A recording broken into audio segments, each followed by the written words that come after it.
You may be seated.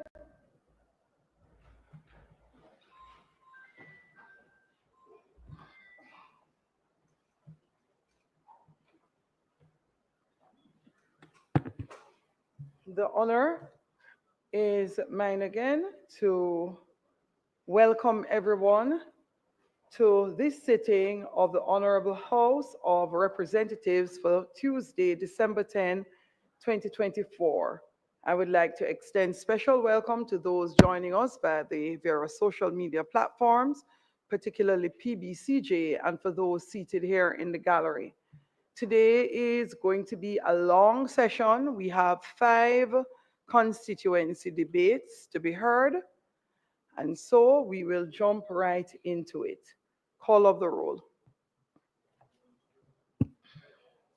Mr. Clark, Mr. Bartlett, Dr. Holness, Dr. Chang, Mrs. Williams, Ms. Grange, Mr. Mackenzie, Mr. Chuck, Mr. Vaz, Dr. Tufton, Mrs. Malahoo Fort, Mr. Green, Mr. Charles Jr., Mr. Matthew Samuda, Mr.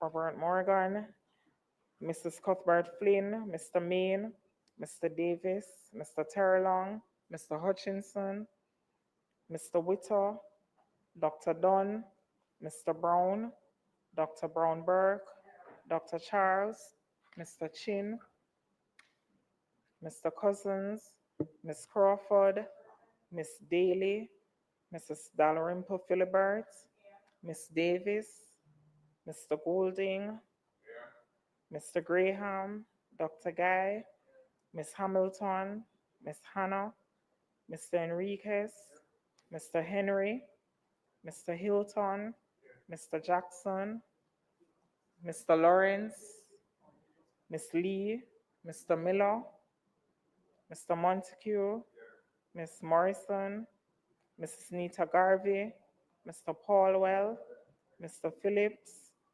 Dr. Phillips, Mr. Robertson, Mr. Robinson, Mr. Samuda, Mr. Shaw, Mr. Siblis, Mr. Slowly,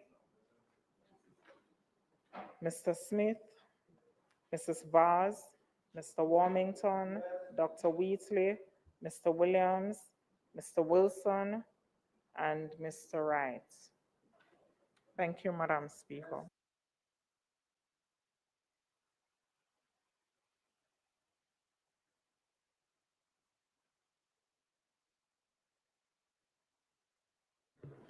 House leader will be right with us. We're actually going to take some guidance. Madam Speaker, thank you very much for the indulgence of the House, as we had a small consultation a while ago.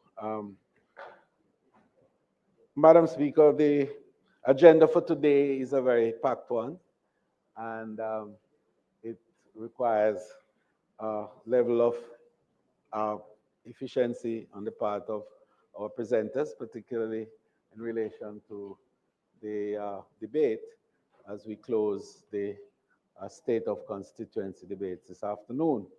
We also have the Bank of Jamaica officials here, and our minister is detained a little bit in terms of time, being involved in another very critical matter at the ministry. So, Madam Speaker, we will proceed with the agenda in its form, and then we can go straight to the statement. Yes, we have a statement by a minister at a later point, not at this point in terms of the agenda.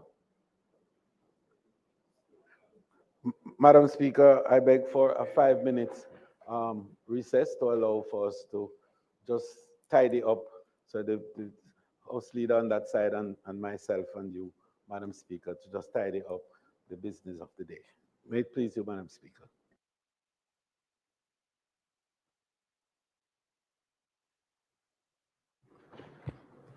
Members, the motion is that we suspend the sitting for 5 minutes at maximum. We will be right back. Those in favor? Those against? The ayes have it. This Honorable House is now suspended for 5 minutes.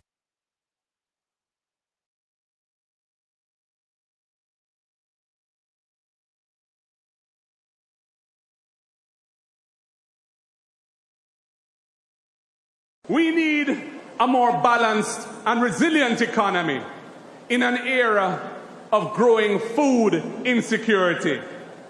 So look out for the transformation of agriculture and the blue economy, our maritime economy, to drive rural development. We have to invest in farm roads, in cold storage facilities, in irrigation systems. We have to deepen the use of technology, marketing support, and expanded access to affordable loans for our farmers.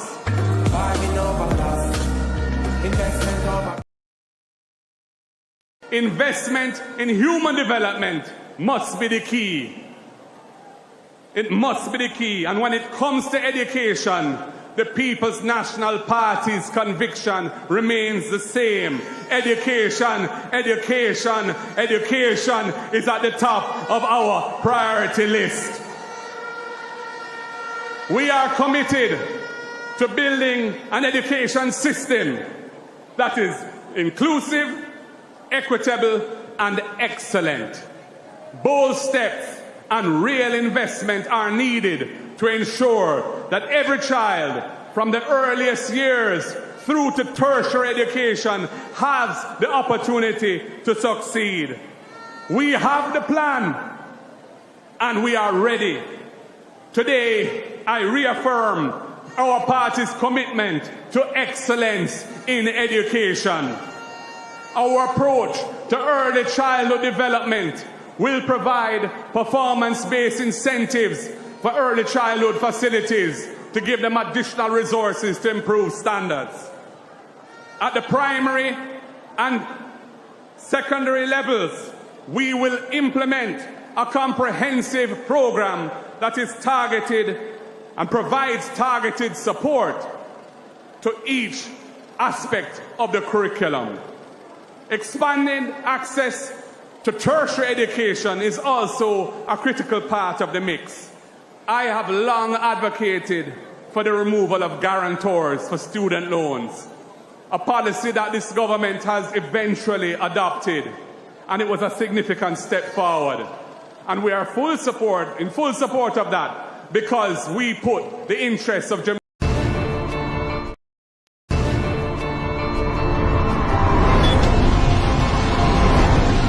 Within our first 100 days of government, we will start the legislative process to fix the date for general elections in Jamaica. So no government will be able to come and make false promises and hide the truth and tell you half-truths and trick you into voting for them, and then when them win, them throw on poison for you. 100 days. We fix election date, still await for the promise to fulfill. One broken promise after another. Laughable, as we say. None of your promise not fulfill yet, boss. So they are waiting. Within the first 100 days of our government, we will start the legislative process to institute impeachment proceedings in Parliament. This will add another layer of protection of the Parliament to ensure that only members of unquestioned integrity sit in the Parliament. All ministers under the new Jamaica Labour Party government will be given a job letter. That job letter has a timeline of 2 years and 6 months with key performance targets which are agreed upon by the cabinet, focused on two things: economic growth and job creation. Andrew, you need to do what you said from 2016. You say you're going to put it on paper. So anything you put on paper, the MP have to work with it. So you need to do it now. I feel like say when you do that, the MP will do them work and we will see work done in the community. Within the first 100 days of government, we will start the legislative process to introduce term limits on the office of Prime Minister. Andrew Holness, John, him break him promise and nothing him say him gonna do, you know, for the next 100 days and now him not do nothing. Him not keep no promise and him say him the promise keeper. What a promise, John Star. At a convenient time within our new government, we will hold a grand referendum on the CCJ, the Caribbean Court of Justice, as the final appellate court. You make so much promise for us. Look how long you're in there. Nothing done. All for the COVID. They promised the people them $25,000. Nothing done. Huh? So what you expect me to do? Tell me say if you sleep with the door and window open and nothing done. I want to add a personal note, Mr. Chairman, if you'll allow me, that back on this question of malice, I have been a lay preacher in the Methodist Church for decades. Malice is not in my makeup, and it is not in the makeup of the commissioners. And there may be persons who need to repent, and they can join me at church, Providence Methodist, any Sunday. I don't know if something is wrong with the water in Parliament, why some people, the moment they get into Parliament, they say certain things and behave a certain way. I don't know if that is it. As a result,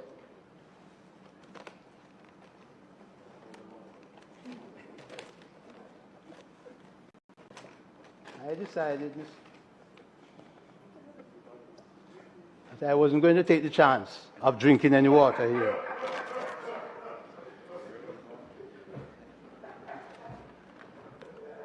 Another feature, Mr. Chairman, which I'm very serious about, is that because of what has been happening, I personally intend to see if I can meet with Senator Longmore, Doctor, to have a word It resumes with her, its sitting. because it may...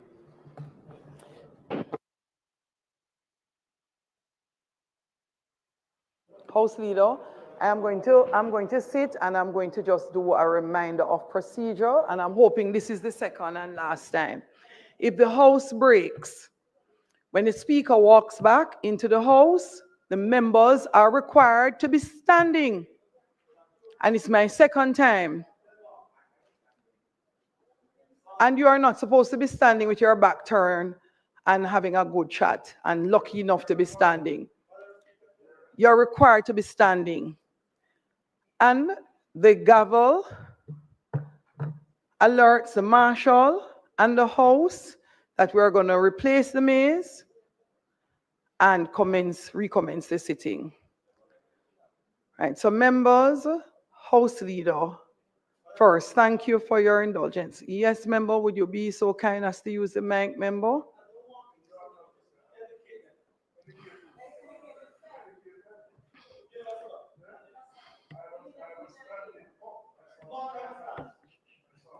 House Leader.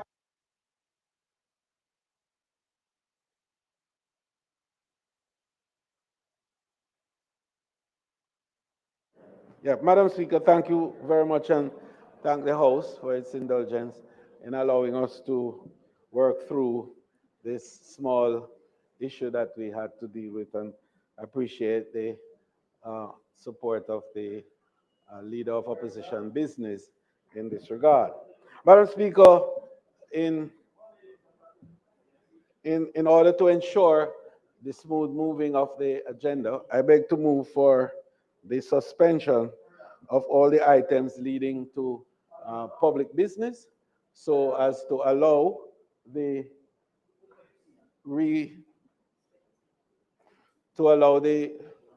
recommencement of the state of constituency debate. The motion which I am now moving forward to beg that the continuation of the state of constituency debate be allowed, and the speakers are the member from Westmoreland Eastern, the member from Manchester Central, and the member from St. Thomas Eastern. In that order, may it please you, Madam Speaker. Thank you, House Leader. Members, those in favor? Those against? The ayes have it.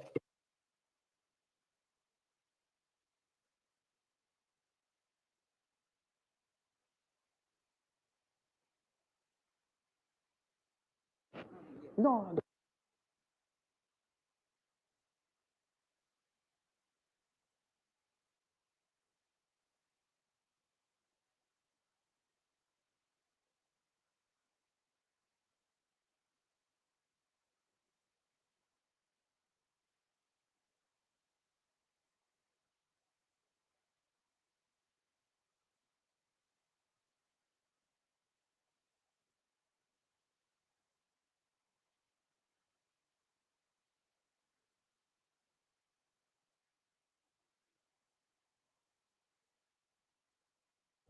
Orderly, please take the podium to the member who wishes to commence. We will first hear from the member from Central Manchester. Central Manchester.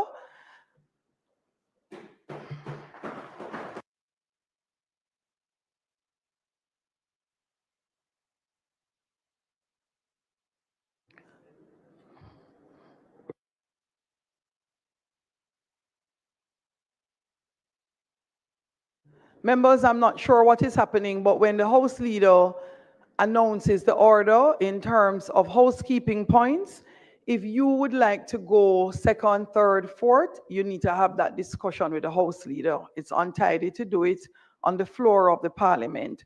So if you're switching around, members, you need to consult with the House Leader. That's why those order of who goes first, second, third is done by the House Leader. So respectfully in future, consult and have a discussion with the House Leader. Members, please make welcome to her feet the member from Central Manchester, who will now do her state of the constituency debate.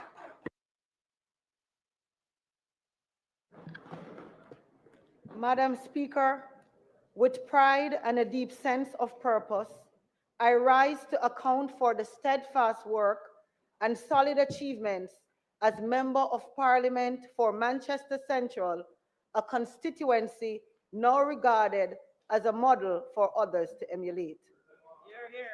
The accomplishments of which I am about to speak could not have been possible without the unfailing favor of God, whose guidance lights my path, the undiluted love and support of my family and friends, who are my bedrock, the resolute backing of my constituency staff, my management team, my army of 1,000 party workers, my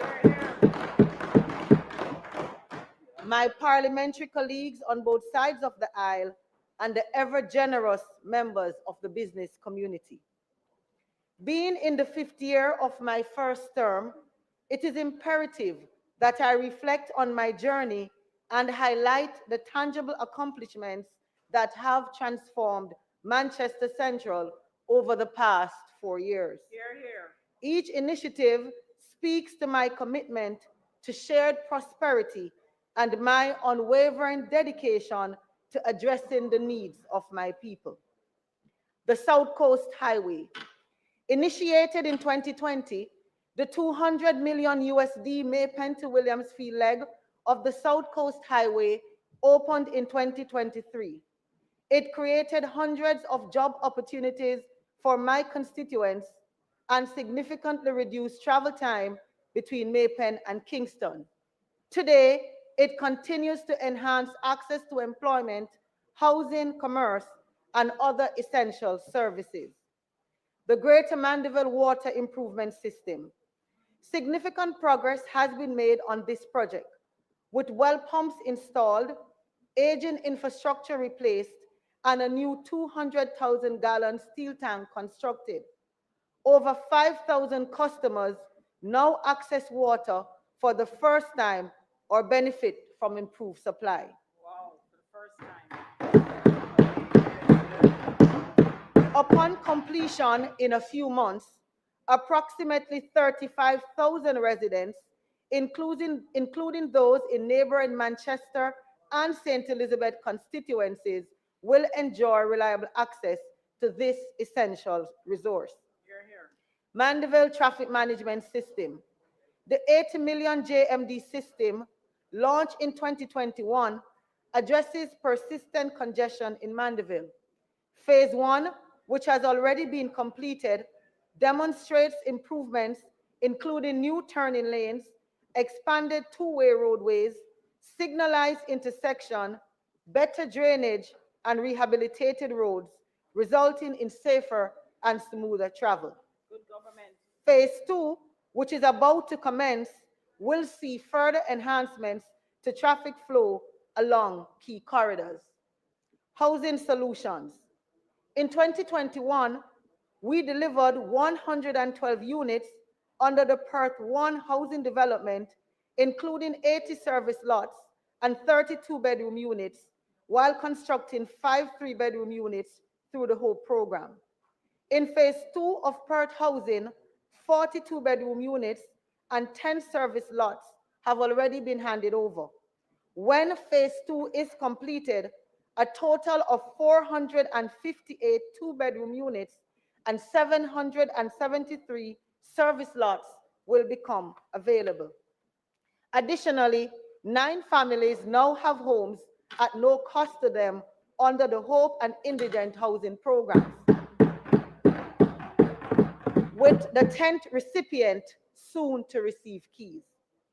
Also, preparations are underway to break ground in 2025 for the Mount Nelson and Albion developments, which will offer hundreds of affordable housing for low-income earners. Good government. In the area of justice, significant strides have been made. Mandeville now boasts Manchester's first family court, equipped with state-of-the-art technology, a first-of-its-kind victim support unit which provides counseling and critical services to children affected by domestic violence is also now fully operational.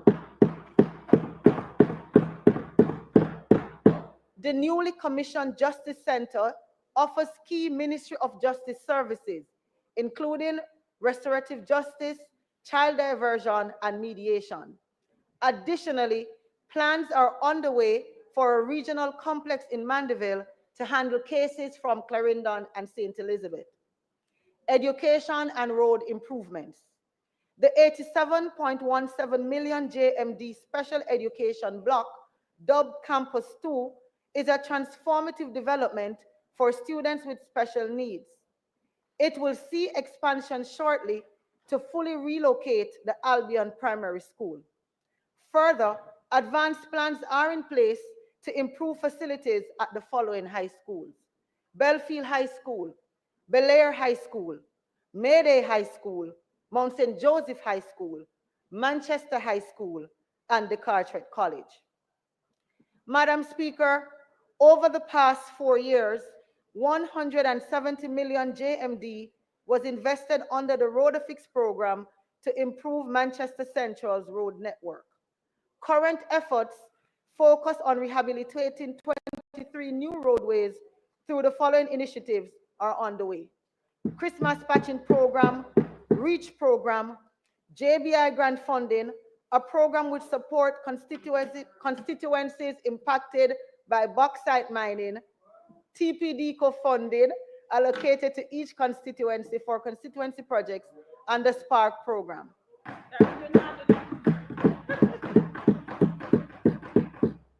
Madam Speaker, as we near the close of 2024 and the 5th year of my first term, I am proud to also have delivered 30 million JMD in educational grants for tuition and books.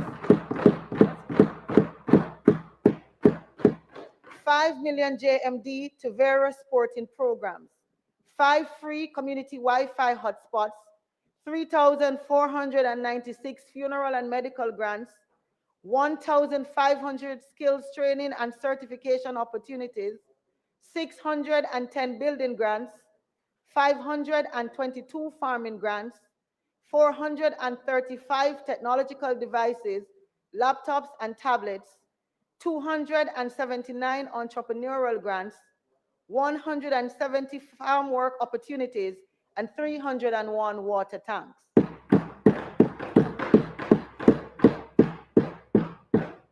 Madam Speaker, it is clear that these accomplishments, along with the others unmentioned due to time constraints, reflect my unwavering commitment to addressing the needs of my constituents with originality, resourcefulness, and determination. The journey continues, and much more will be delivered in the first year of my second term. Madam Speaker, on behalf of the people of Manchester Central, I thank you. Good job.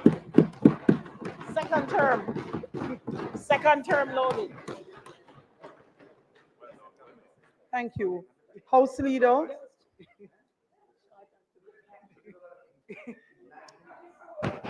Fantastic, wonderful presentation. House Leader, turn your mic on again. Madam Speaker, this truly is an outstanding presentation, and I really want to commend the member, not only for the content of our presentation, but the brevity and the wit that entails. And I want to congratulate her.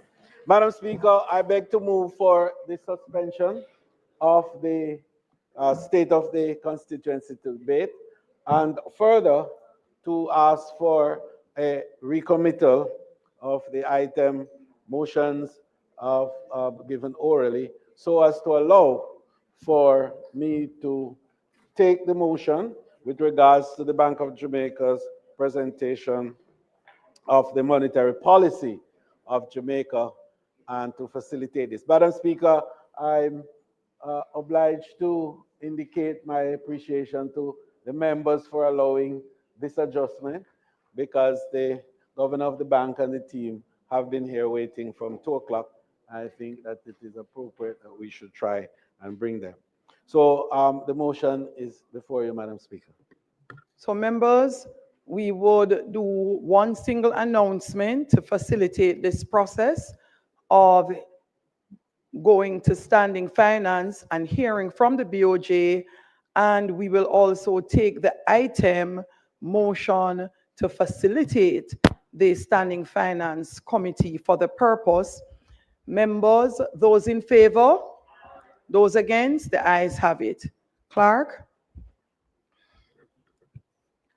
Laid on the table of the House is the Bank of Jamaica Monetary Policy Statement for 6 months ended September 2024. Thank you, Clerk. House Leader?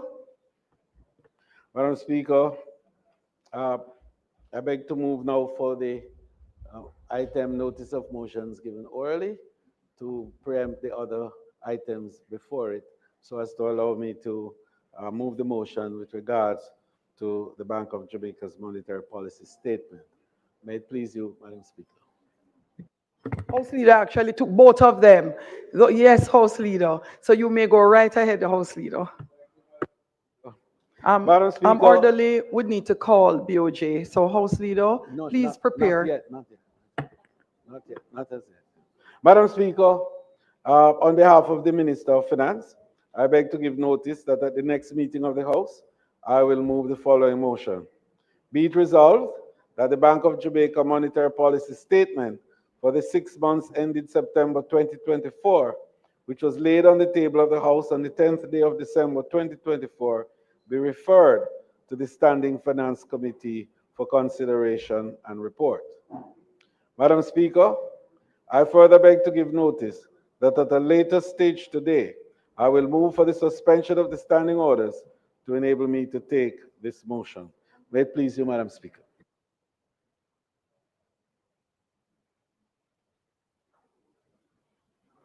Public business? No, I have to ask you. So Madam Speaker,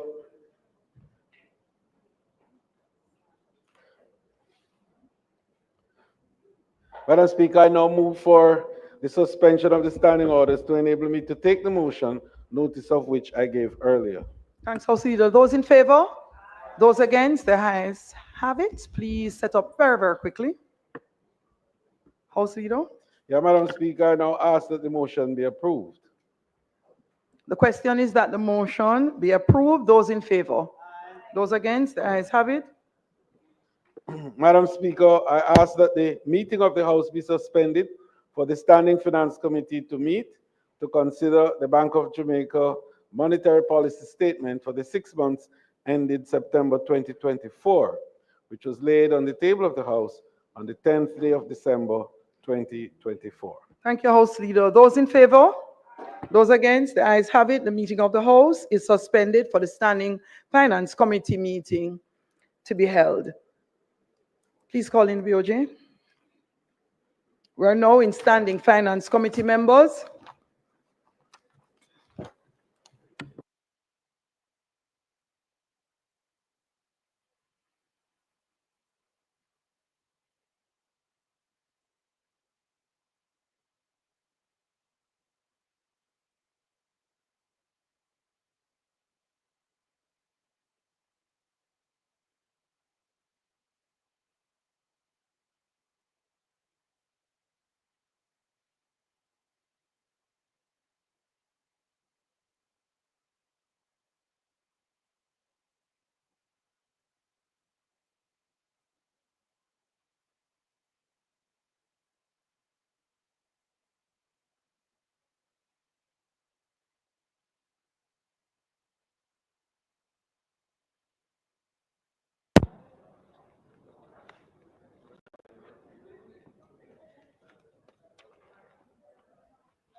The Standing Finance Committee of the House of Representatives, consisting of all members of the House, is now convened.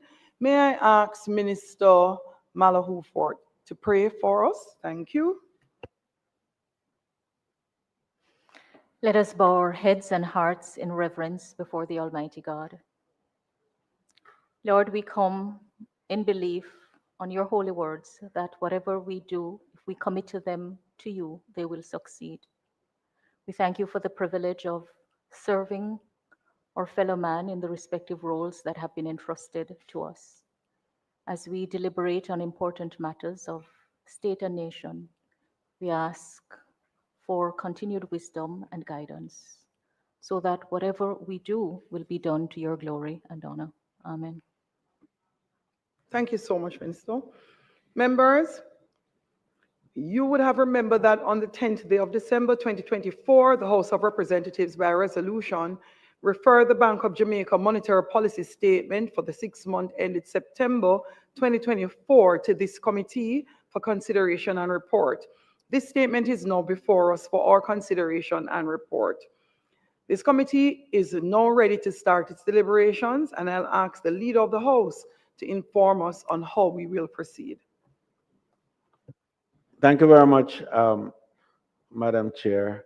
The proceedings will flow directly to the Bank of Jamaica. I think that both sides will forego the opening comments in order for the governor of the bank to make his statement. May it please you, Madam Chair. Thank you.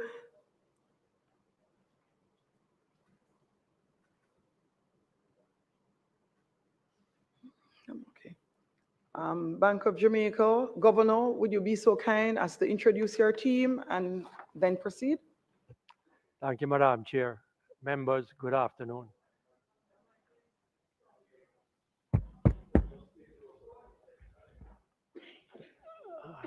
I don't think I can get any closer. Right. It may need to go out a little. Okay, let's try this. Okay. So, Madam Chair, members, good afternoon.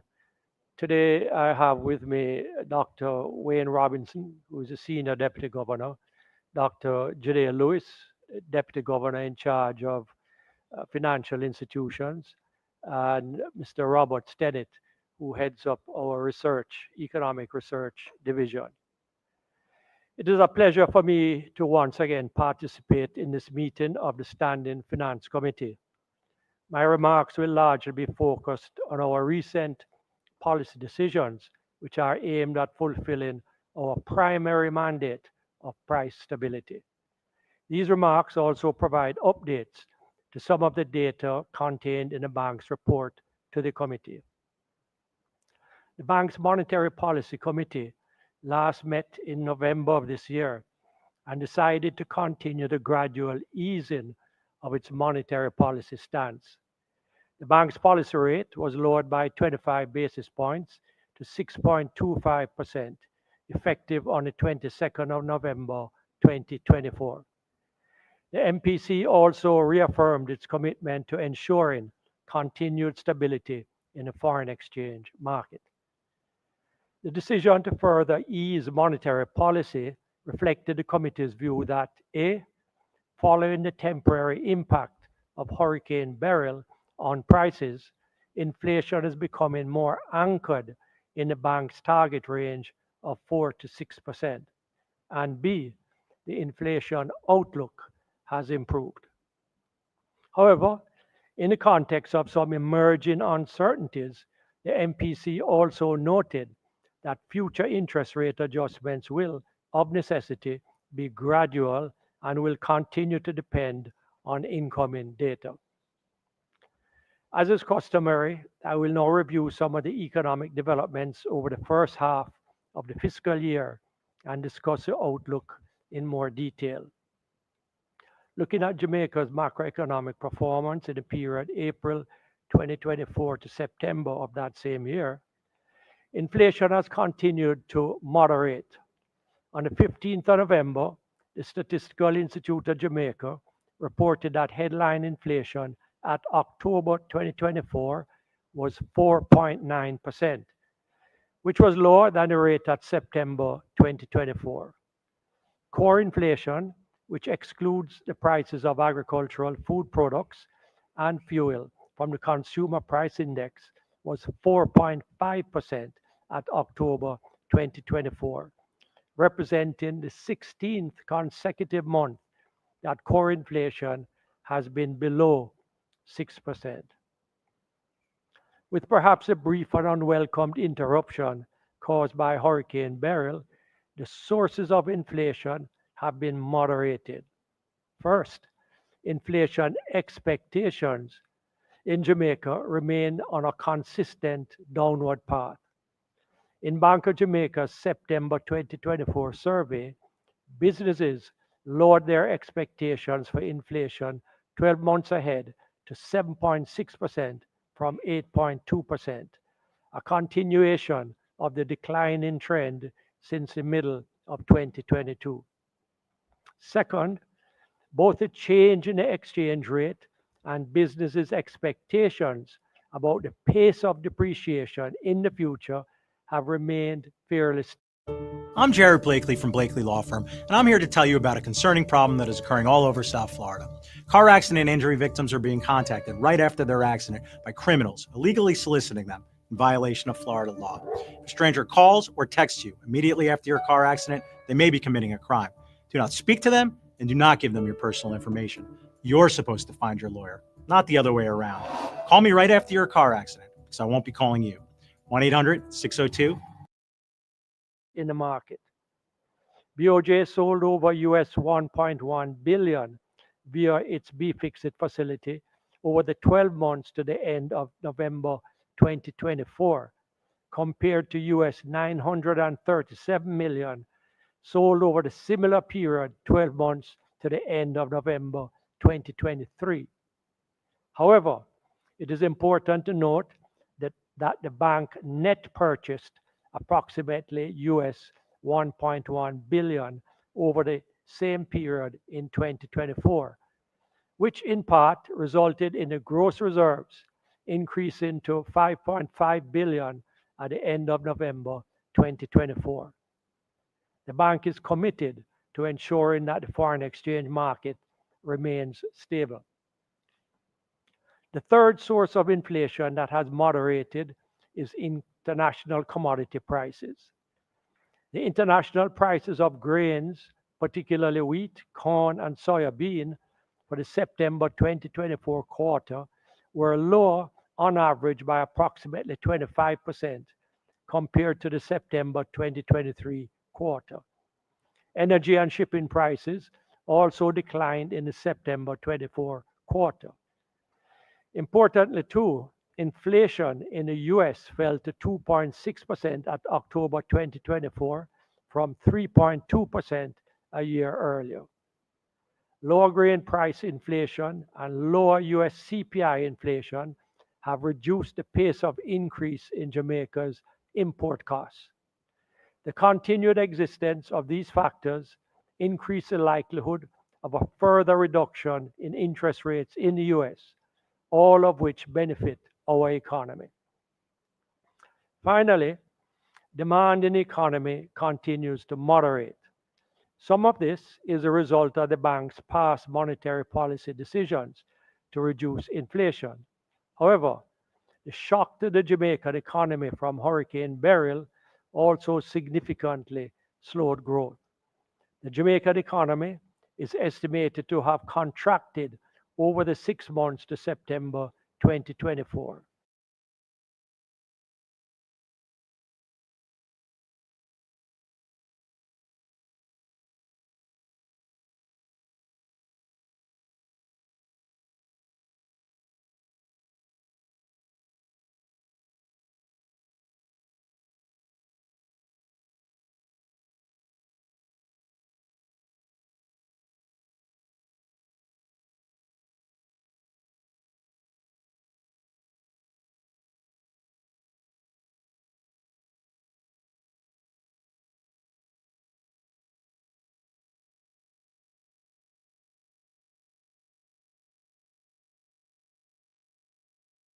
The average person sees around 10,000 online ads daily.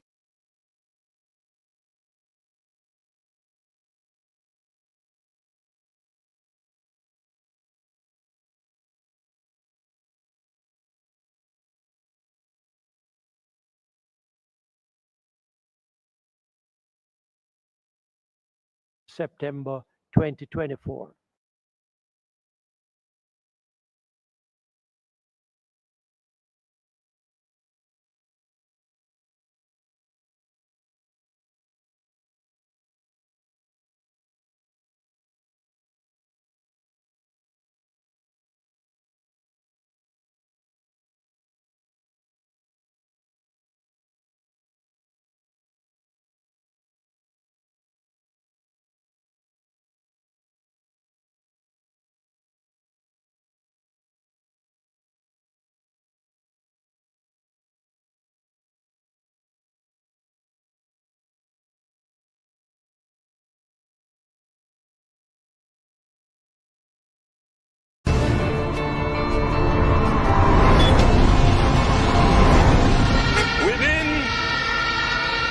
Our first 100 days of government, we will start the legislative process to fix the date for general elections in Jamaica. So no government will be able to come and make false promises and hide the truth and tell you half-truths and trick you into voting for them, and then when them win, them throw on poison.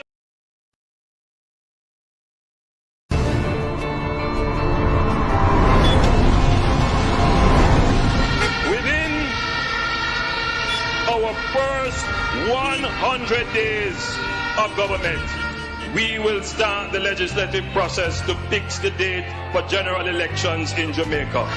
So no government will be able to come and make false promises and hide the truth and tell you half-truths and trick you into voting for them, and then when them win, them throw on poison for you. 100 days to fix election date, still await for the promise to fulfill. One broken promise after another. Laughable, as we say. None of your promise not fulfill yet, boss. So there you wait. Within the first 100 days of our government, we will start the legislative process to institute impeachment proceedings in Parliament. This will add another layer of protection of the Parliament to ensure that only members of unquestioned integrity sit in the Parliament. All ministers under the new Jamaica Labour Party government will be given a job letter. That job letter has a timeline of 2 years and 6 months with key performance targets which are agreed upon by the cabinet, focused on two things: economic growth and job creation. Andrew, you need to do what you said from 2016. You say you're going to put it on paper. Say anything you put on paper, the MP have to work with it. So you need to do it now. Because I feel like say when you do that, the MP will do them work and we will see work done in the community. Within the first 100 days of government, we will start the legislative process to introduce term limits on the office of Prime Minister. Andrew Holness, January, him break him promise and nothing him say I'm going to do, you know, for the next 100 days and all, now him not do nothing. Him not keep no promise and him say I'm the promise keeper. What a promise, January Star. At a convenient time within our new government, we will hold a grand referendum on the CCJ, the Caribbean Court of Justice, as the final appellate court. You make so much promise for us. Look how long you're in there. Nothing done. All for the court.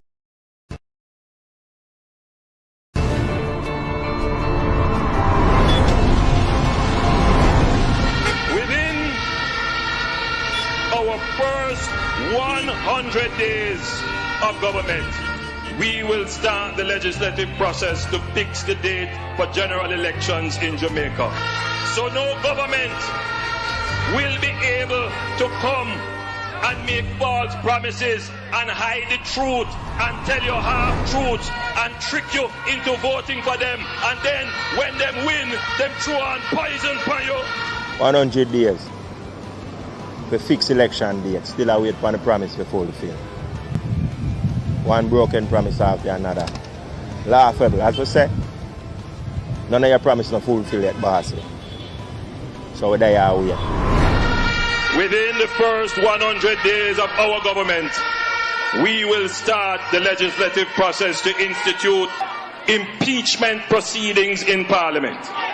This will add another layer of protection of the Parliament to ensure that only members of unquestioned integrity sit in the Parliament. All ministers under the new Jamaica Labour Party government will be given a job letter. That job letter has a timeline of 2 years and 6 months with key performance targets which are agreed upon by the cabinet, focused on two things: economic growth and job creation. Andrew, you need to do what you said from 2016. You say you're going to put it on paper. Say anything you put on paper, the MP have to work with it. So you need to do it now. Because I feel like say when you do that, the MP will do them work and we will see work done in the community. Within the first 100 days of government, we will start the legislative process to introduce term limits on the office of Prime Minister. Andrew Holness, January, him break him promise and nothing him say I'm going to do, you know, for the next 100 days and all, now him not do nothing. Him not keep no promise and him say I'm the promise keeper. What a promise, January Star. At a convenient time within our new government, we will hold a grand referendum. And the CCJ, the Caribbean Court of Justice, as the final appellate court. You make so much promise for us. Look how long you're in there. Nothing done. All for the COVID, they promise the people them $25,000. Nothing done. Huh? So what you expect me to do? Tell me if you sleep with the door and window open and nothing done. Good afternoon, ladies and gentlemen, people. I don't know what's going on with the feed coming in from the Parliament. As the Bank of Jamaica Governor Richard Boyles is speaking, for some unknown reason, the feed coming in from the Parliament cut. So maybe they don't want us to hear certain things. So the feed coming in from the Parliament of Jamaica has cut. So what we're going to do, we're going to come off air then, because obviously I have been trying to get back the feed. The feed coming in from the Parliament is not coming in clearly. Well, it's not coming in at all. The feed not coming in at all. The feed has cut for some unknown reason as the governor for the Bank of Jamaica started speaking and coming to the nitty-gritty of things. The feed from the Parliament cut. So there is no feed coming in from the Parliament. I think they don't want us to hear something. It's very... I don't understand this. The feed coming in from the Parliament just cut. Nobody know why the feed cut. As the governor for the Bank of Jamaica was speaking, the feed for some unknown reason cut from the Parliament of Jamaica. So what we're going to do, let me see something here. Let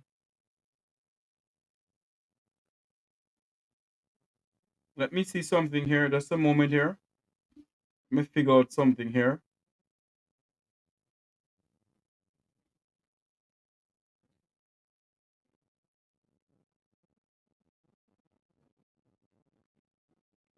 I don't see the feed coming in. No feed at all coming into us. Something is not adding up. So what we're going to do, we're going to cut this feed and just call it an evening until hopefully we don't know what is going to go on. If they come back on, then I'll come back live with the feed from the Parliament. But the feed coming into us from the Parliament of Jamaica, for some unknown reason, the feed is not coming in at all. The feed cut. And you try different angles, and it's the same thing happen. And the governor for the Bank of Jamaica was speaking. It wasn't the PNP speaking. It was the governor for the Bank of Jamaica. The Finance Committee of Parliament, they were speaking on some issues. And for some unknown reason, the feed coming to us on the Parliament cut. So thank you all very much for coming on. Thank you all for being a part of this. I don't know what's going on with the Parliament, but that's what happened. Last year, Jamaica embarked upon a formal process of constitutional reform. The people were excluded from the design of the process, and the people did not trust it. The PNP is very clear on our positions on points of principle. Our representatives on the committee that they established did not sign the report of that committee because we did not agree, and we do not agree with some of its recommendations. And I will share some of those issues with you now. First, the reformed Constitution will establish the role of a president to replace the Governor General. We have no problem with that. The president will play a critical role in appointments to sensitive positions of state. And that president must be perceived as independent of partisan politics. The president must enjoy the trust and confidence of the society as a whole. Therefore, if there is no consensus between the government and the opposition activities on have to who be safeguarded. So we're safeguarded against not just, say, a tsunami because we're right on the harbor, but also, very importantly, earthquakes. So we try to get a property that is not on the same fault line as the Bank of Jamaica. So that way we can minimize the risk, and has to be at least 5 miles away from our current site. So that's a technical advice that we have. Where we currently are now, which is in New Kingston, on a very small postage stamp lot, that lot has 2 parking spaces, 1 entrance and exit, and is totally inadequate. Where we are now, where we have acquired, allows us 3 entrances and exits and allows us parking for staff, as well as the ability to retrofit the current building that is on it, as well as to augment that building for all of our currency transactions. So, unless we want to rely on a third party, all currency that moves every day emanates from BOJ. And to the extent that that location facilitates it, we thought it was really important to do it.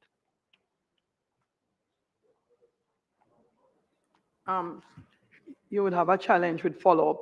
So members, if you believe you would like to ask additional questions, and this is for everyone, if you are on the floor, meaning you're on your mic, and you think you may have something else to ask, it's best not to turn it off. Because what has been happening to us, we have to turn off everybody's mic to start the process again. All right? So Member Guy, please allow Member Robinson the opportunity to go before you, and then we continue. Thank you.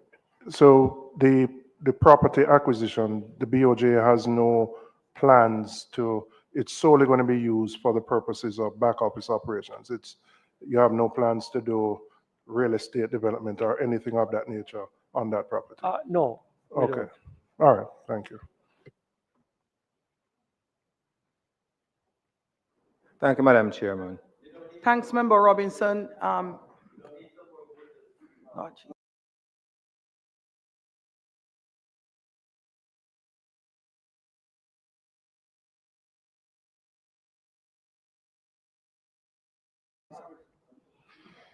You need some, Delroy.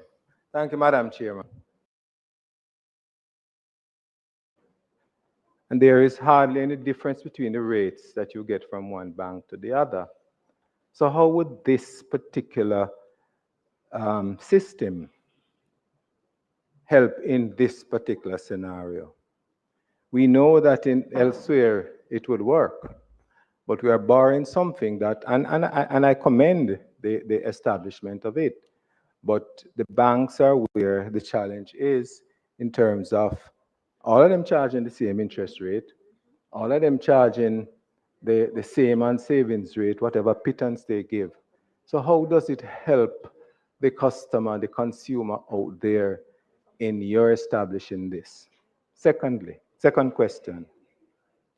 Governor, you mentioned that in the September quarter, that grain prices were reduced by about 25%, if I got you correct. Shipping costs came down, energy costs came down, inflation rate in the USA came down. But we don't see none of this translated into the prices in the local economy.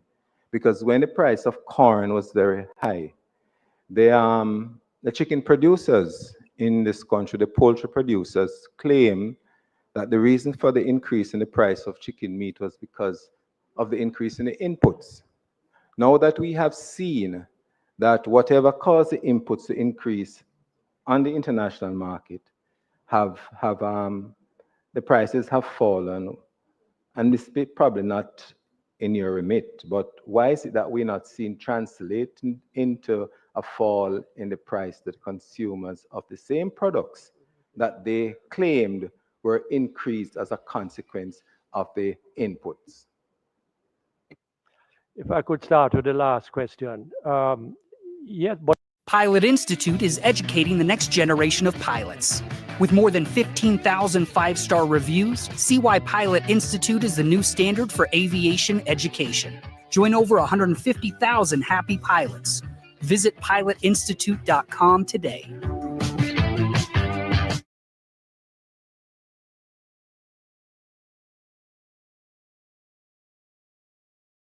Steve Torrey here, host of the Sunday Drive on SiriusXM's NFL Radio. Celebrate every touchdown from every NFL game. Every Sunday, home and away play-by-play feeds, fantasy updates. We do it each and every Sunday from noon to 8 Eastern Time. Listen on the Sunday Drive, only on SiriusXM and the SiriusXM app.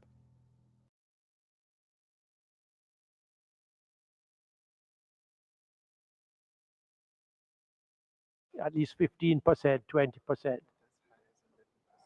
And in 2022, it was as high as 11.8%. The other point you raise about the banks operating as a cartel, well, I don't know that they operate as a cartel, and there are differences, especially at the margin. And what you'll find is that the money market rates have been very sensitive to the BOJ policy rates. So those have moved quite in tandem, and we're very happy with that transmission system. But if you have a market where two institutions dominate and they say this is the price, it's very hard for other institutions to better that price. Especially on the cost side, they may say, why do I have to do so? And on the lending side, they are unable to do any better. So the solution is to democratize more the banking situation so that there is more even competition, and where that competition can drive prices up and down accordingly.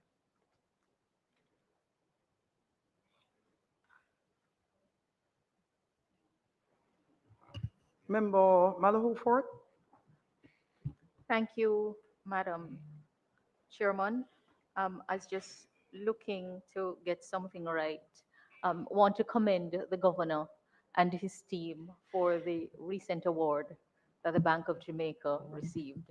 I'm not sure how well known it is, but clearly a recognition of the work being done on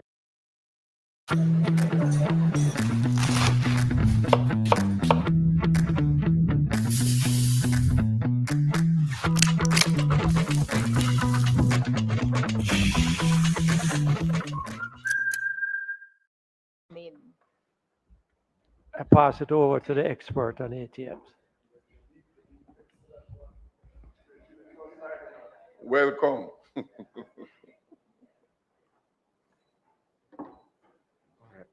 Thank you.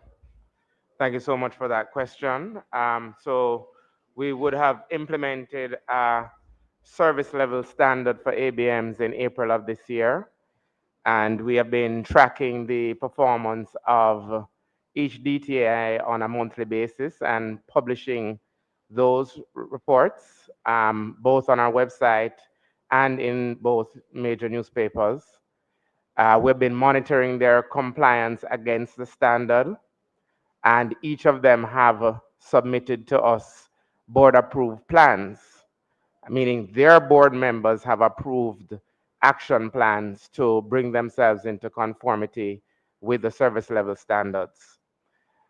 We continue to have dialogue with the DTIs individually and as a group, represented by the Jamaica Bankers Association. So what has been the impact thus far? It's been mixed. Comparing to September of last year, 2023, we now have 899 ABMs installed across the island. That's in comparison with 871. So we have more ABMs installed across the island compared to September 2023. Yes, that would be 28 additional ABMs installed across the island. The performance in terms of we have a target under the standard that indicates that 95% or 90%, sorry, of those ABMs by bank should be operational. And banks have been meeting and exceeding that target consistently since the standard has been implemented. So we do see that the ABMs that are installed are operational, right? Or in excess of 90%. Where we notice the improvement not being as strong is in terms of uptime. So uptime has to do with how long the ABM is operational during the month. And entities have been hovering between 89% and 90%, which is below the standard of 95%. So that's where we have seen that the performance requires improvement, and we continue to dialogue with them in terms of the reasons for that. Primarily what we have understood is that as they have changed out the old ABMs for newer ABMs, that they have had operational issues in terms of calibrating those new ABMs to the currency denominations and other factors. So there's been a trade-off in terms of more ABMs being installed and more being operational, but not as the uptime not being at the standard. So we continue to dialogue with them in relation to that. In terms of faults, we have seen a significant decline in ABM faults. So in January of 2028, there were reported 258,000 ABM faults for the month. That has fallen to 105,000 faults for the month. And what that looks like is it essentially means that if you have 900 ABMs, you're roughly running about 10 faults per machine per month. So that is quite commendable because, well, we monitor cash in faults. That is when customers are trying to deposit funds in the ABMs. We monitor cash out faults. That's when customers are trying to retrieve cash. And then we have a catch-all for miscellaneous faults. And that 105,000 ABM faults as at September 2024 is everything together. In terms of cash out faults, that is well under 10,000. And in terms of the cash in faults or deposit errors, 17,000 per month. So that's 17,000 faults for roughly 900 ABMs per month. So we're seeing tremendous effort by DTIs to ensure that their machines are operating in a way that allows them to deliver the service. But they're not there yet in terms of the uptime, which is currently at 89% relative to the 95% set in the target. We can verify that independently because we do have, so recall that all ABMs are connected to centralized system JETS, and we do get the data from that independent system. So we get the reporting directly from each DTI. We can back check that with the information that comes from an independent system. And so we do have that, and we have had extensive dialogue with them, which is why we have seen some of these improvements. In terms of recovery time, at the beginning of the process, there were instances where the time to bring up an ABM once it's gone down was over 10 hours. It's now at 3.2 hours. So we have seen improvements there. This is per bank? No, this is all together. So it includes urban and rural. It includes urban and rural. So, but, right, so now recall they have not reached the benchmark because for urban it's 1 hour and for rural it's 3 hours. So overall they're at the 3 hour mark. So there's still room for improvement. So, member, I know that there is a lot of angst in Parliament and in the public about ABMs and cash. uh, especially in the rural areas. And there is a proposal where the government and the banks would work together jointly to establish ABMs in areas that maybe not economical to have a ABM, but which would provide a great public service. And I would commend that to members here to pursue, and I, on my side with the banks, have discussed it with them, and I think that they are prepared to look at it. Well, what you find is that there are certain geographies where it doesn't make economic sense to put a $500,000 US machine. So to the extent that the government is prepared to put up some of that capital or to subsidize the operation of that machine, but it is available for the public to use. Otherwise, what we'll find is that the banks that are profit-driven will always drag their feet in trying to, in expanding the network. So I think it's a proposal that is deserving of pursuit.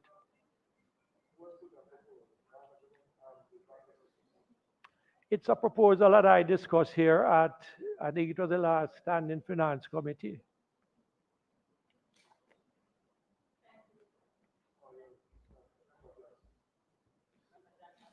Member Jackson, you're next.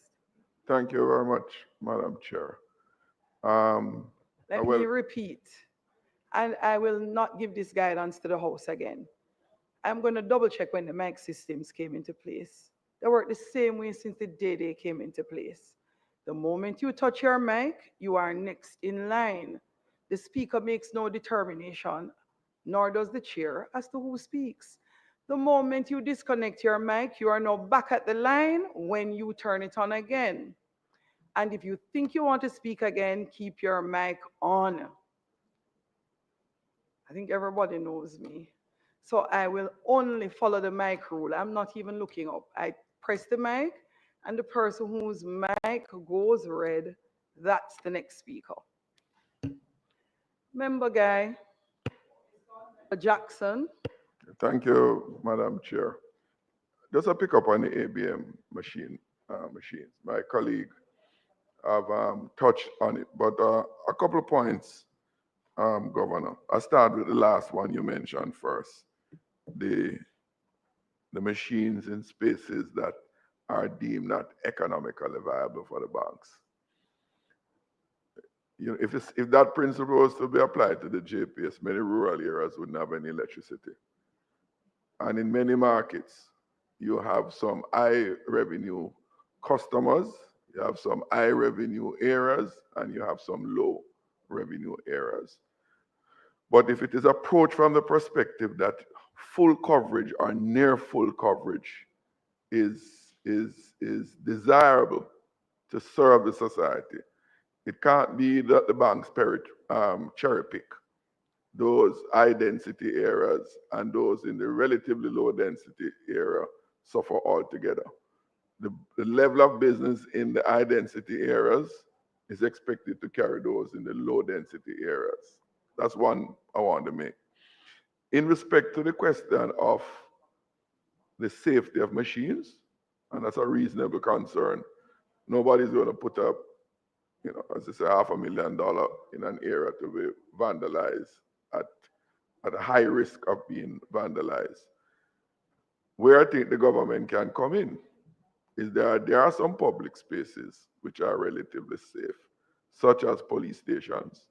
And many of these rural towns take place like even in Claremont and other places like those, and some other rural towns, we can list them, that there's a police station.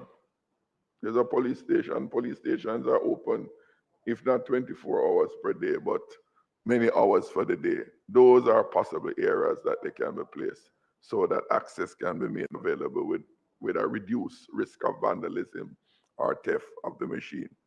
Thirdly, Governor, the standards were given 9 months? I'm not so clear. Is it 9 months to put systems in place or 9 months to be fully compliant? You recall in a previous discussion, I think in the Economy and Production Committee, we had asked for those things that could be implemented in the first 2-3 months should be done then rather than given the entire 9 months. So if they start at the 8th month, they really can't comply because they're just putting in place. So help me on that one. If the 9 months was to put in policy, set the system in place, or is it 9 months to be fully compliant with the standards that are lastly, for the downtime, you indicate it's 90%, 89% as against 95% that the standards provide for. Uptime, thank you. Uptime. When a bank does not meet that, given that they ought to be compliant, what is the penalty, if any? Member, thank you for those remarks. It's interesting that you cited electricity, because that is an area in which we in Jamaica have a very strong piece of legislation about market conduct and customer protection. We don't have a similar piece of legislation in the financial sector. And that is something that we are trying to cure through the Twin Peaks, that piece of legislation that we have begun to craft and which has not got very far in the legislative process, but which is at the heart of putting teeth into the regulators' hands to enforce certain market conduct and customer protection standards. We, at this point, whatever we have achieved in respect of ABMs is through discussion with the banks and with their acceptance morally. And that is all the power that we have at this time. We have no legislative power in that respect.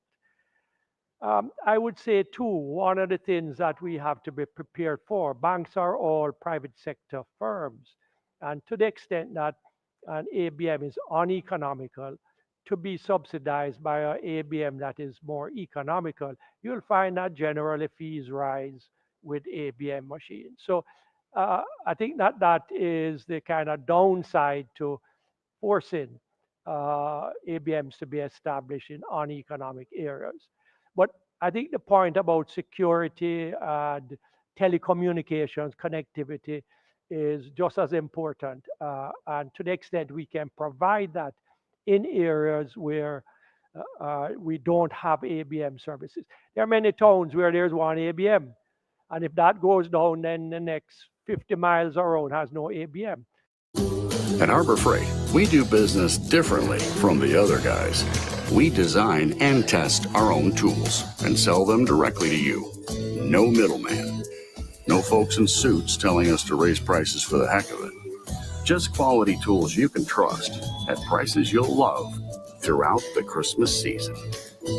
That's how we like to do business anyway. Whatever you do it for less at Harbor Freight.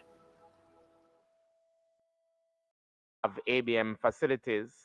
In terms of safety and security, 6 have brought themselves into compliance, 2 are outstanding. Financial education, 6 have brought themselves into full compliance with that section of the SLS, and 2 are outstanding, 1 is partially compliant. In terms of fraud minimization, 5 out of the 8 are fully compliant, 2 are partially compliant. In terms of availability of cash, 4 are fully compliant, 2 are partially compliant. Maintenance and management of service disruptions, this is where we see not full compliance. We have 2 that are fully compliant, 2 partially compliant, and 4 not yet compliant. And in terms of accessibility and ease of use, for example, providing ABMs for those who are physically disabled or elderly, we have 4 that are partially compliant, 1 that's fully compliant, 3 that's non-compliant.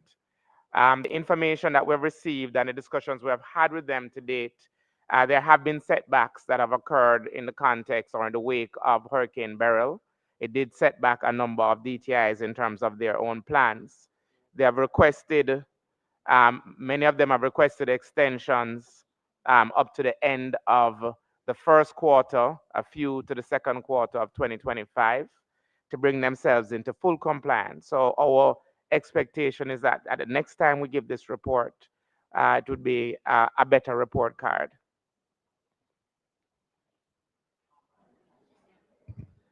Thank you very much, Chair. Good afternoon, everyone. I'd like to just add my voice to the discussion on ABM in rural areas. As a rural member of parliament, I see the issues daily. We have communities like Richmond, which is a town, has no ABM. We have Castleton, and Castleton Garden in particular, that sees hundreds of people. There's no ABM. But I do accept your point, Governor, with regards to private sector and the interest that they have.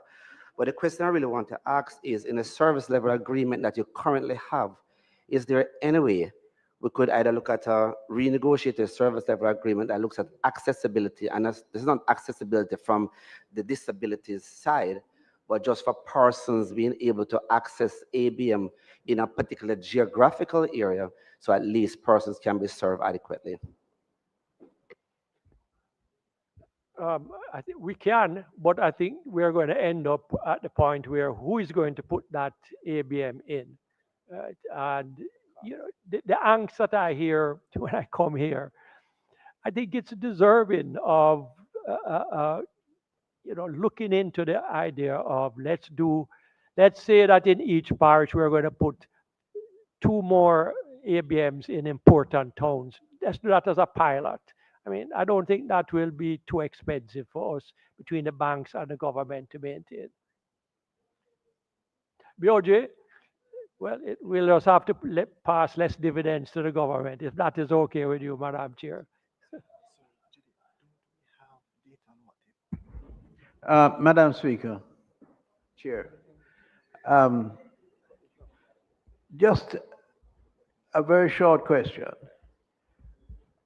The ABM system, most banks do not permit funds to be transferred, some at different times, but usually about 12 o'clock. They do not allow funds to be transferred having been sent by, for want of a better word, say, the payer of the obligation. The payee cannot look forward to receiving those funds until Monday, and at times as late as beyond the working hour of Monday to get the money. Has the bank ever examined?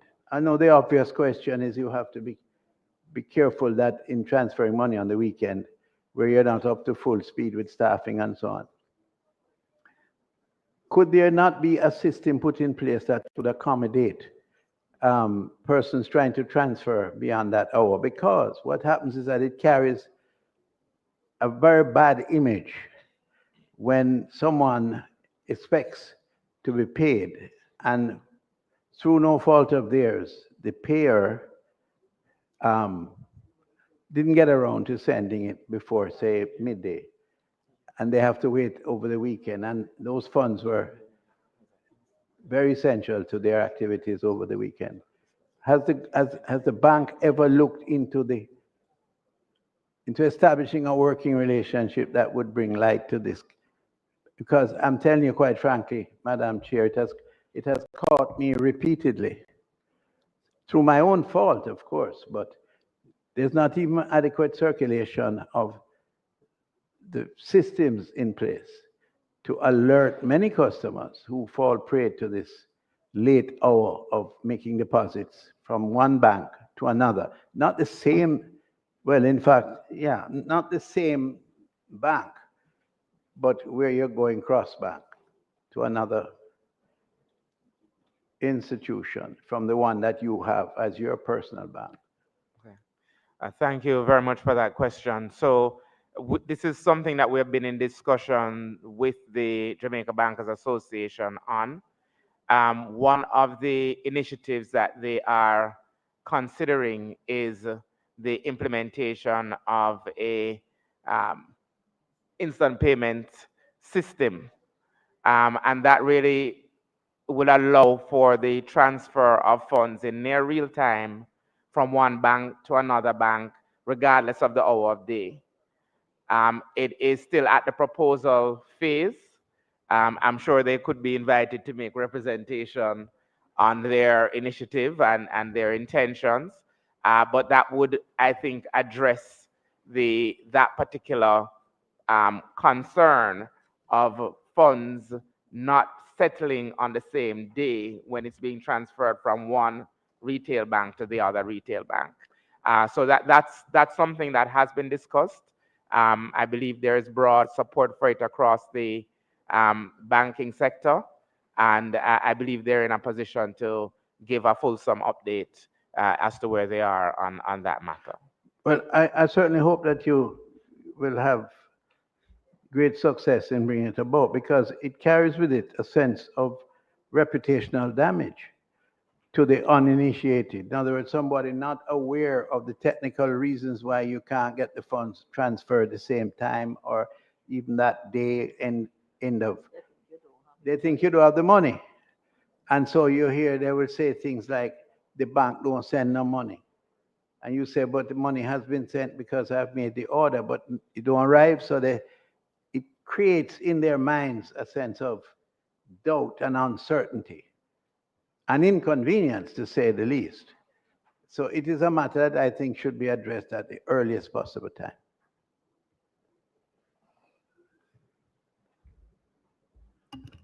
That was your final question / comment to the BOJ. I do not know if you would like to do any summary before we accept the prepared report from the minister. Is there any other closing statement or comment? Well, no remarks on the statement itself, Madam Chair. Just to say, Member Malahoo Fort raised the issue of the award that the Bank of Jamaica got from Global Finance. It's a rating of A-, which is excellent. I raise it only to say that Jamaica has a good central bank. It's one that we have preserved for decades. It's not good just today. It has always been very good, and it's to our merit that we have a central bank that is respected throughout the world. Thank you very much to the team from the BOJ and for particularly having submitted and come here today to review your monetary policy statement for the last 6 months, ended September 2024. Thank you. Godspeed and have a wonderful Christmas holiday. Thank you, and the same to you and the members. Okay, thank you.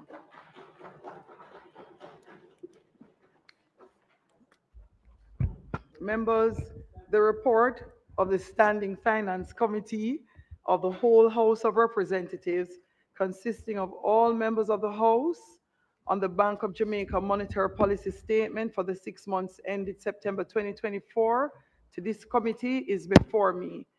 Is it the wish of the committee that I sign it? Those in favor?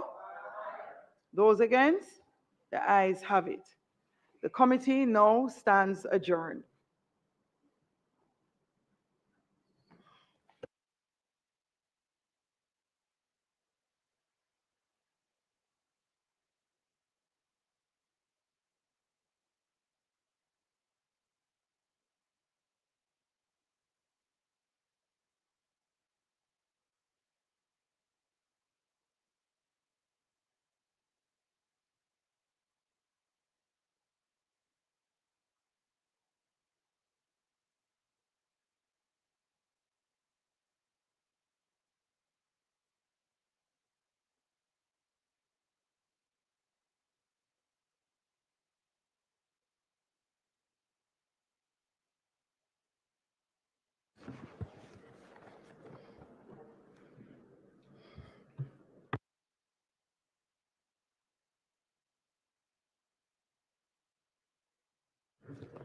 This honorable House now resumes its sitting.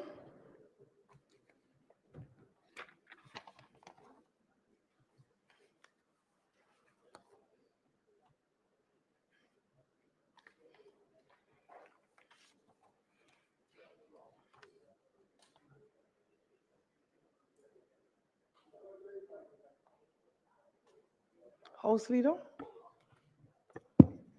Thank you, Madam Speaker. I now ask for the recommittal of the following items: announcements, reports from committees, and notices of motions given orally.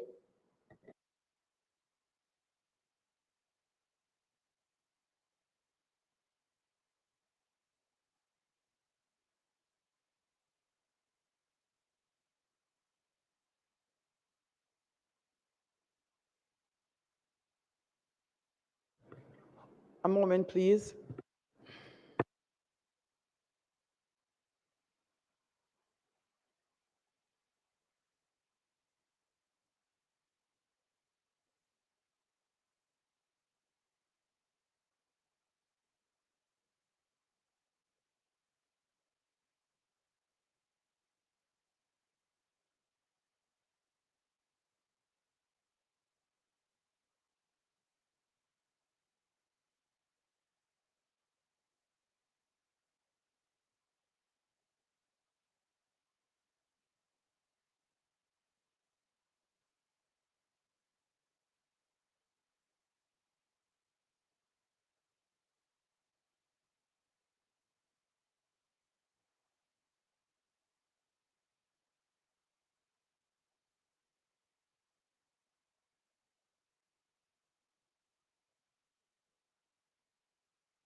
Members, House Leader just made an announcement. Those in favor of the recommittal of the items mentioned,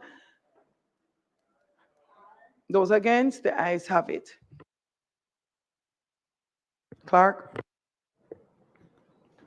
Laid on the table of the House is the report of the Standing Finance Committee of the whole House of Representatives, consisting of all members of the House of Representatives, on the Bank of Jamaica monetary policy statement covering the 6 months ended September 2024.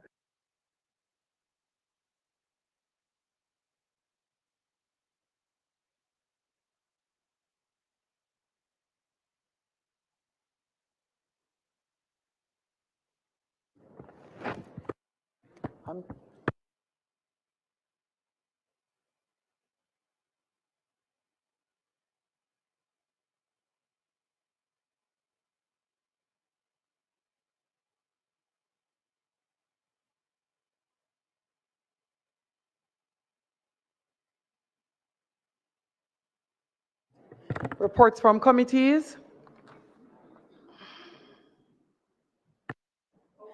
Thank you, Madam Speaker.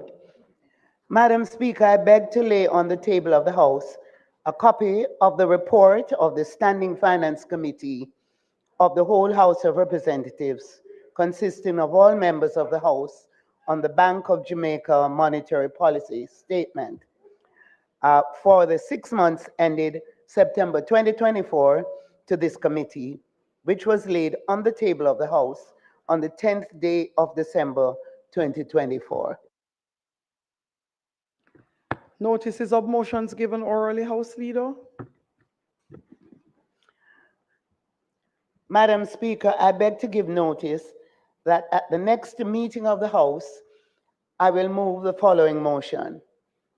Be it resolved that the report of the Standing Finance Committee of the House of Representatives on the Bank of Jamaica Monetary Policy Statement for the 6 months ended September 2024, which was laid on the table of the House on the 10th day of December 2024, be approved.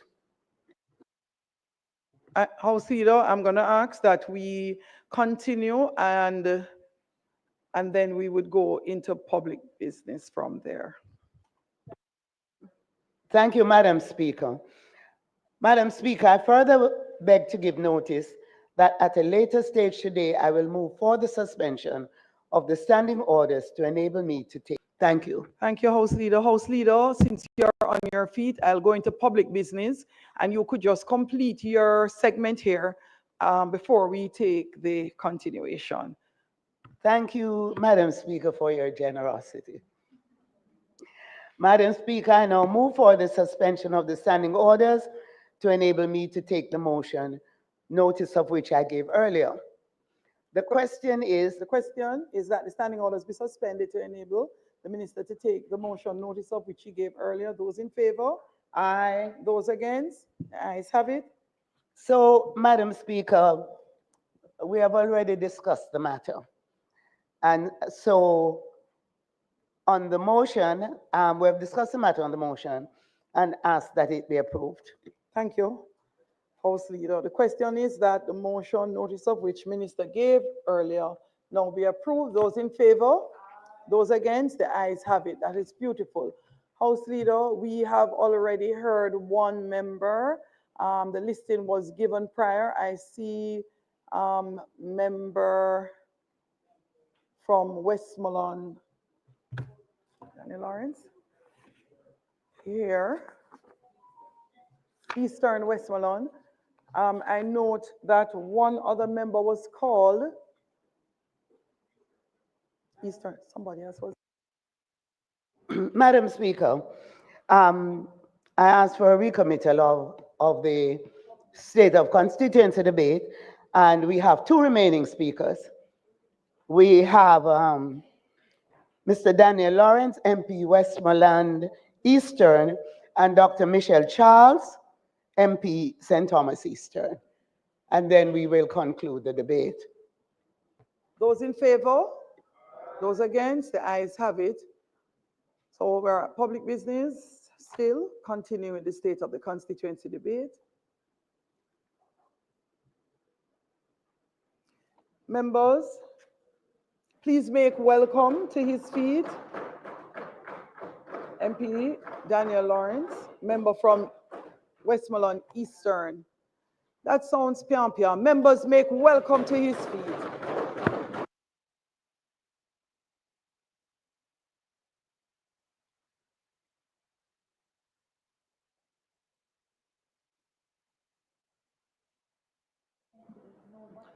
Thank you, Madam Speaker. I am seeking permission to speak from a seat that is not mine. Permission granted, member. Yes, miss. Thank you. Madam Speaker, it is with profound honor that I stand before you in this honorable house.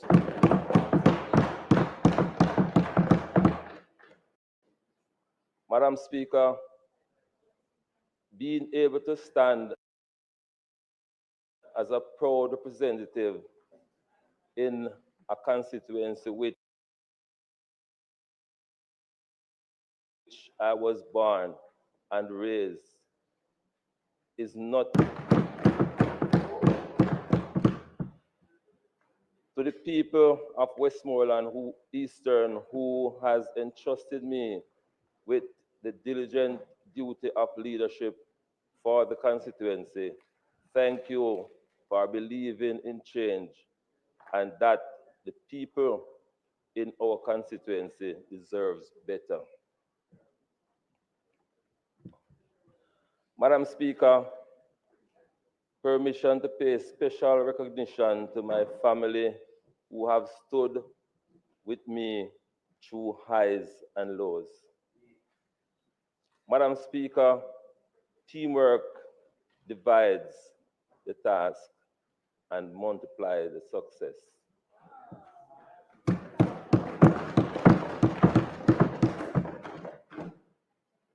Therefore, I must recognize my 4 divisional caretakers and my constituency management team who have all been the elastic in the constituency that still manages to regain their shape even when stretched. To my colleagues, your words of encouragement and support are never too much. Madam Speaker, I will not be long today as my presentation will be like a skirt long enough to cover the impact I have made in Westmoreland Eastern and short enough to show the activities and strong, and to show how active and strong we are in transforming Westmoreland Eastern. Madam Speaker, today we stand at the crossroad of history, witnessing. GM is a third generation, family owned and operated company in Broward County since 1960. Of a nation that has long been a beacon of culture, resilience, and ambition. At the helm of this transformation is none other than the Prime Minister of Jamaica, the Honorable Dr. Andrew Michael Holness, a leader whose vision is propelling the country into a future of unprecedented possibilities. I am proud to be standing here today, Madam Speaker, as a member of this great administration. Madam Speaker, Westmoreland Eastern is an agricultural-based constituency.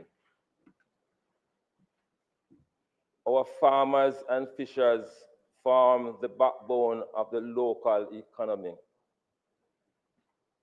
contributing significantly to our food security and livelihoods. However, like everywhere else, they face challenges of unpredictable weather conditions, rising costs, and most recently, the crippling effect of Hurricane Beryl. Madam Speaker, the agricultural industry of Westmoreland Eastern was struck hard on July 3rd, leaving farmers and fisher folks to pick up their pieces and start all over again. Luckily, the government of today, and by extension, our Agriculture and Fisheries Minister, Honorable Floyd Green, has hastily stepped in to provide farmers and fishers with much needed assistance. Minister Green, he's not here, but the people of Westmoreland Eastern wanted me to extend their heartfelt thanks to you publicly on this platform, and I am pleased to be the bearer of such incredible message.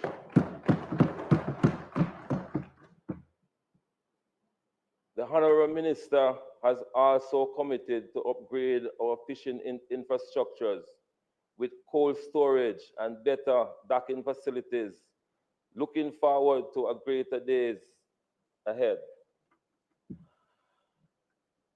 Our future lies in the hands of our youth, and it is vital that we provide them with the resources to succeed.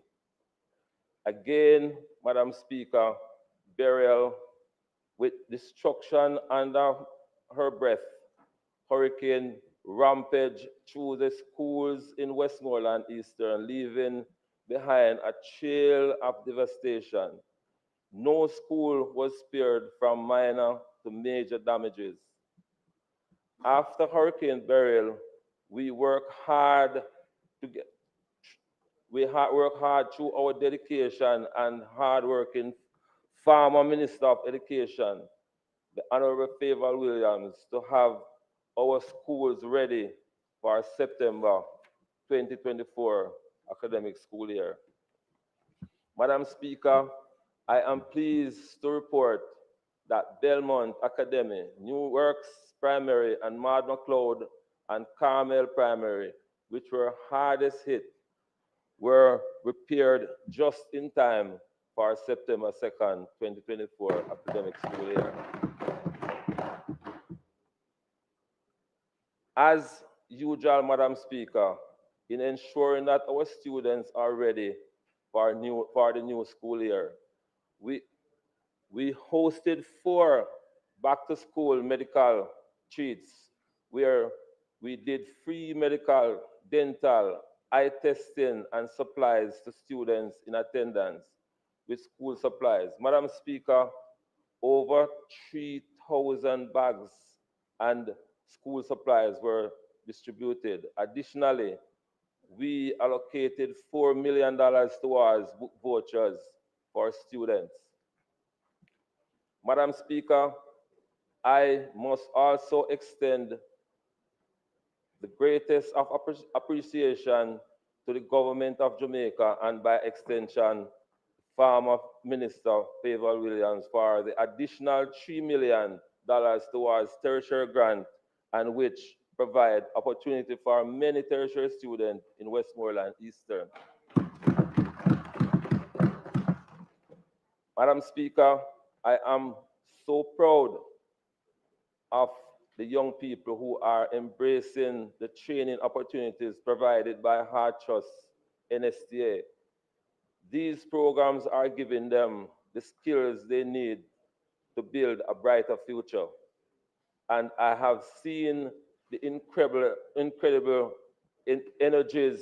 and I have seen the incredible energies with which they are engaged in the Care and Lift program. Kudos to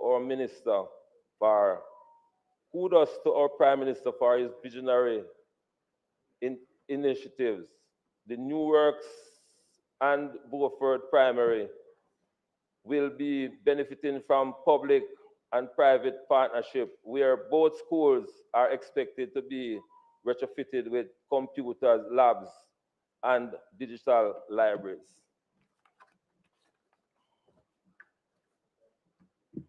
Strong infrastructural development is the foundation of thriving communities, and we have made huge strides in road improvement. Madam Speaker, over the past year, we have continued with our infrastructural development program, which is creating tangible improvement to our roads in Westmoreland Eastern. In my last presentation, I have made mention about work that was ongoing on the road leading from Witton to Darliston.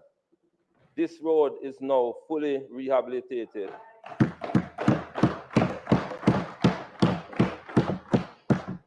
Madam Speaker, the Spark program will be sparking in Argyle Mountain, Garden to Congress, Dundee to Charles Mount, Cave to Kentucky, Kincaran, Lennox Big Woods, to McDonald, Ashton to Dundee, Fustic Grove, and Mount Blessed in the first phase.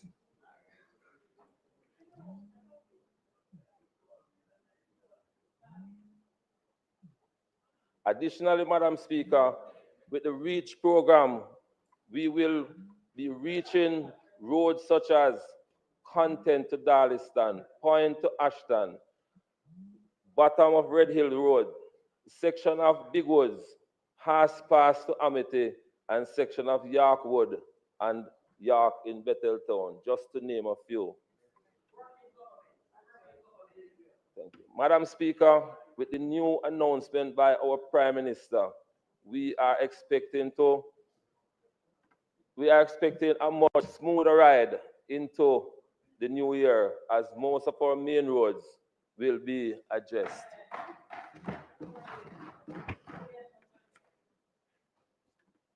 Madam Speaker, Thomas Fuller once said, and I quote, "You never know the worth of water till the well is dry." Madam Speaker, the Dancho water system is now in a much better position than it was a year ago. However, the lines leading to Betheltown are desperately in need of replacement so as to get a proper supply in the communities. Madam Speaker, the well in Petersville is now completed and expected to commission into service by early next year. Madam Speaker, my team and I are currently in the final stages of putting a proposal together to submit to the ministry for the harvesting of water at the Beeson Spring and Robbins River.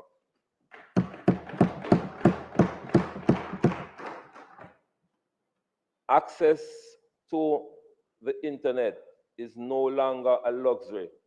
It is a necessity. Madam Speaker, I want Westmoreland Eastern to be a place where every child, regardless of where they live or how much their parents earn, has access to a world of knowledge at their fingertip, where digital classrooms become incubators for a new generation of leaders. Madam Speaker, I am thrilled to announce the upcoming installation of our 7th and 8th community Wi-Fi access point in Lime Tree Lane, Beeson Spring, and Lambs River District in Betheltown Division in Eastern Westmoreland. Madam Speaker, by expanding the technology, especially for our youth, we are giving them the tool they need to succeed in the digital world. Madam Speaker, sports brings people together, and I am excited to announce the launch of the Danny Lawrence Domino Football and Netball League, scheduled to start early next year.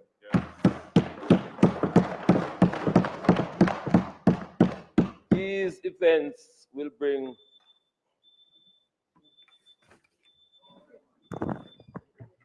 House Leader, the member's time for speaking has expired.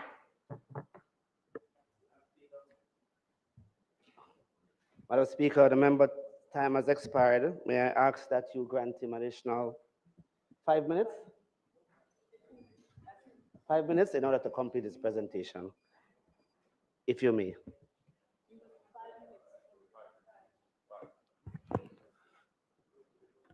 Member, try to move as quickly as you can. Question is that the member's time be extended to allow him to complete. You will not get more than 10 minutes, member. Next minister. Members, those in favor? Aye. Those against? Ayes have it. Thank you, Madam Speaker, but I don't really need 10. I'll wrap up long before so we can continue with the business of the day. Right. The event will engage members of the communities within the 4 divisions to compete amongst each others in a friendly manner.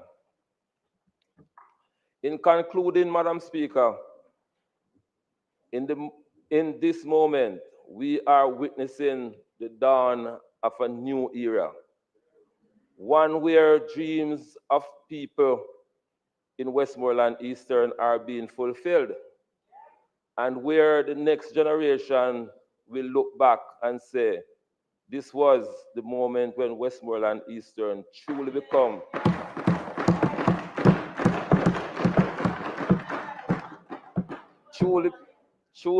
the constituency it was always destined to be. Madam Speaker, as I continue this diligent journey, I pray that the Almighty God will forever grant me with wisdom, understanding, and good health to carry out my duties. God bless the people of Westmoreland Eastern, and God bless Jamaica, land we love. Thank you.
House Leader. Madam Speaker, I'd like to congratulate the member from Westmoreland Eastern for his presentation and to wish him, of course, all the best in that his words were that the constituency, whatever it was destined to be, it will be under his leadership, and you can see quite a bit of work has been placed by this member of parliament. Madam Speaker, I now ask that you invite the Good afternoon, everyone. Good afternoon. Good afternoon. Welcome to a live coverage of the House of Parliament.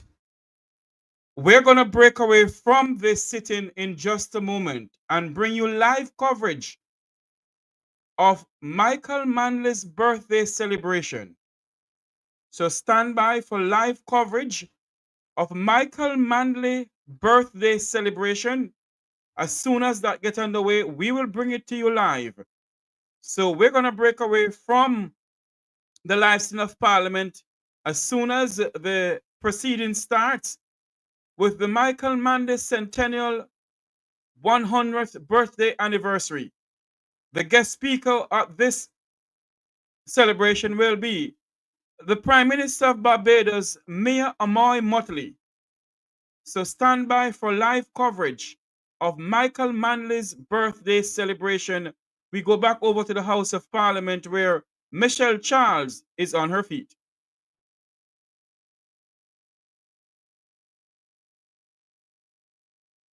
I informed the nation that despite being faced with unprecedented challenges, there was a flicker of light in St. Thomas Eastern, and we were confident that we would shine. Last year, Madam Speaker, the transformation in our constituency was significant, and we felt ourselves elevating in the light. So the title of that presentation was Elevating in the Light. This year, Madam Speaker, I stand here to report to the nation that the state of St. Thomas Eastern is even stronger than the last.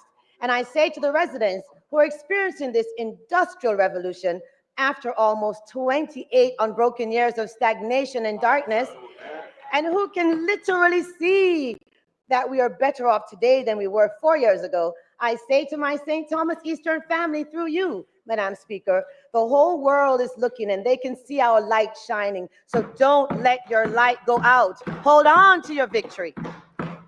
Madam Speaker, I take this opportunity to thank my Councillor Michael McLeod and Councillor caretakers Winston Downey, Michael Hugh, and Nordine McKenzie. Thank you also to my secretaries, Ms. Cooper and Ms. Small, and my entire Diamond team. I could not carry out my duties without you all, and I must extend my sincere appreciation. Madam Speaker, let me also acknowledge my daughter Drew and my son Chad, along with my parents Pernell and Gloria, and my extended family and friends for their unwavering love and support. Madam Speaker, allow me to acknowledge with fierce pride and joy the member from Clarendon Southeastern and my little brother Pernell Charles Jr. Madam Speaker, I am immensely proud and eternally grateful to have been able to serve our country with him right by my side. Our parents taught us to serve our country from the second we were born, either through medicine or politics, and it has been an unforgettable ride. To you, Madam Speaker, and to our Deputy Speaker, may you both continue to lead us with fairness and impartiality. To our new Clerk of the House and the entire team here in this honorable House, thank you for your dedication and hard work.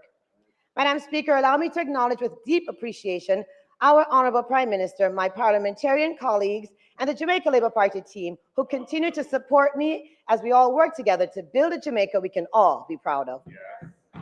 Madam Speaker, we had 2 elections in my constituency this year in the Morant Bay division. In February this year, the opposition candidate won the division by 412 votes. On November the 22nd, Madam Speaker, our newly minted Jamaica Labour Party councillor caretaker candidate, Mr. Winston Downey, managed to close that gap, reducing our loss to 124 votes in a traditionally PNP division.